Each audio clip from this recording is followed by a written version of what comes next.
Bonjour et bienvenue sur ma chaîne. Dans cette vidéo, je vais vous montrer mes prévisions de trading pour la semaine à venir. C'est le début d'année, le marché devrait commencer au ralenti, mais je vois pas mal de setups en cours de construction qui pourraient nous intéresser. On va basculer sur l'écran et je vais vous montrer ça.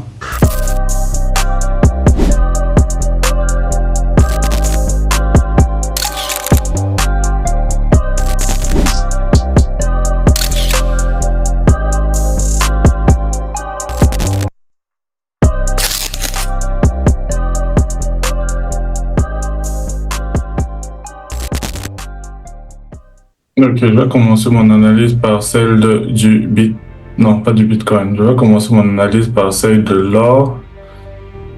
Lors de la vidéo de la semaine dernière que j'ai partagée sur mon Telegram, je vous ai montré la prise de liquidité par rapport à ce sommet et après la cassure de ce plus bas qui a entraîné un changement de structure de haussière vers baissière. Je vois un potentiel retracement avant la continuation baissière. Je suis rentré en position un peu plus bas ici dans ce bloc formé en 2 heures et j'espère une remontée un peu plus haut que le niveau de Fibonacci 79% qui constitue ma zone idéale de prise de position entre 79 et 88,6% de Fibonacci. Je vois aussi que ça coïncide avec un rebond potentiel sur la trendline haussière qui était là et qui avait été cassée à la baisse. Donc je m'attends à un retracement qui pourrait venir jusque là avant de chercher à vendre pour venir chercher le bloc qui est ici plus bas. Sur USD-CAD en daily, il est rentré dans un bloc daily que je surveillais pour la prise de position à la baisse après cette longue accélération haussière et c'est la fin d'année. Je m'attends à un retournement, il ne peut pas continuer de façon unidirectionnelle pendant aussi longtemps. Après le rebond dans le bloc, j'attends un changement de structure, une confirmation de changement de structure, haussière en baissière, qu'on n'a pas encore eu, que j'espère avoir. Et donc sur USD-CAD, je m'attends à un scénario comme celui-ci, où on va venir là, casser ce petit plus bas créé ici, ou prendre de la liquidité en dessous de ces petits creux, une clôture genre à ce niveau, et un retracement pour chercher à prendre position pour continuer la baisse. Et idéalement, je souhaite arriver à ce bloc-ci, qui pour moi est le dernier bloc de la dernière structure haussière-ci. On a de la liquidité à prendre par rapport à ces deux plus bas, que j'espère va être prise au moment de la descente, avant de reprendre la montée au début d'année.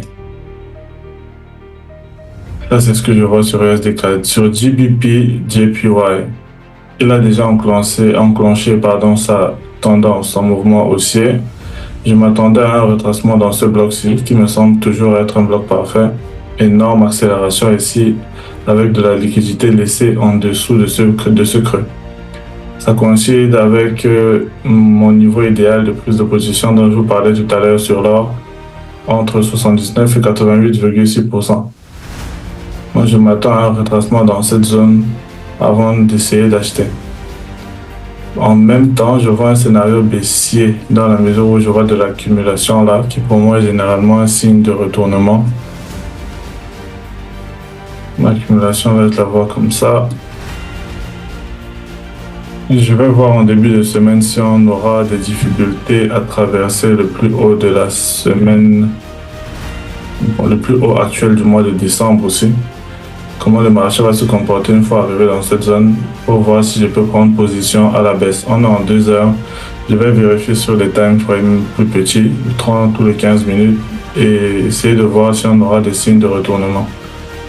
Comme signe de retournement, je m'attends à un changement de structure, un mouvement comme celui-ci où on va venir casser le plus bas et chercher à me positionner sur le retracement pour continuer la tendance. Pour continuer le mouvement baissier que j'espère avant la continuité de la tendance. EUR/GBP, je l'ai récemment rajouté à la liste de paires que j'analyse parce qu'il est inversement corrélé à GBP JPY. Les setups sont plus ou moins clairs aussi. Il est dans une claire tendance baissière avec des structures baissières des plus bas de plus en plus bas et des plus hauts de plus en plus bas. Je pense qu'après la cassure de cette trendline, on a créé de la liquidité ici en haut et étant au plus bas annuel de 2024 dans cette zone-ci, il est fort probable que pour le début d'année, on a un scénario comme suit. Je prends Fibonacci pour identifier le niveau idéal de prise de position.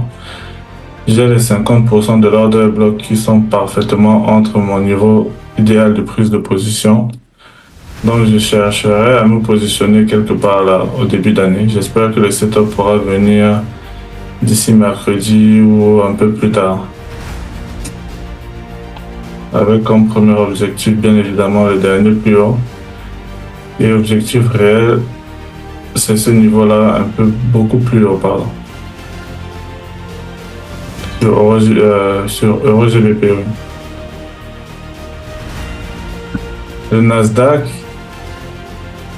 je ne prends que des scénarios et je ne considère que des scénarios haussiers sur le Nasdaq parce qu'il est majoritairement haussier, peu importe le time frame d'un actif qui est très haussier.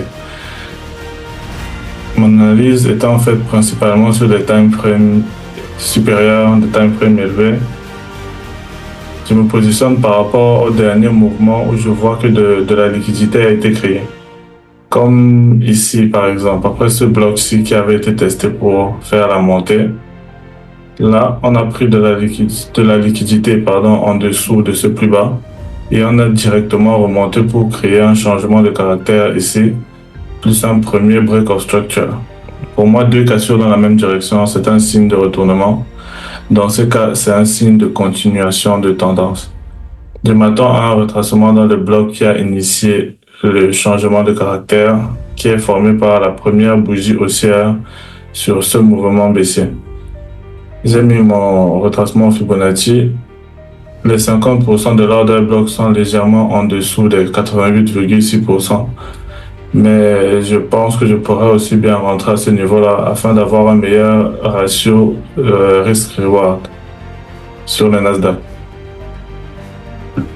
Et enfin, pour terminer, mon très cher et tendre ami le Bitcoin, où j'avais un setup haussier.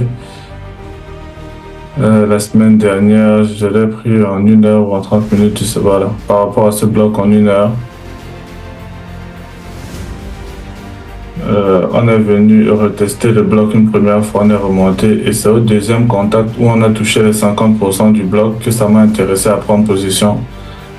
J'avais pris position là, je visais les 102 500 et quand on avait dépassé 97 500, j'avais mis mon break-even à 97 500 et on m'a BE là avant d'aller chercher les 100 000 $. Là, le Bitcoin est baissé. Mon opinion a complètement changé par rapport à la semaine dernière. Je m'attends à ce qu'il y ait une baisse plus profonde que celle qu'on voit jusqu'à présent. Je m'attends à une baisse du Bitcoin jusqu'aux alentours de 85 000 $ avant une possible remontée jusqu'aux 102 500, les fameux 102 500, ou même légèrement un peu plus. En gros, c'était là mes analyses pour le début de la semaine.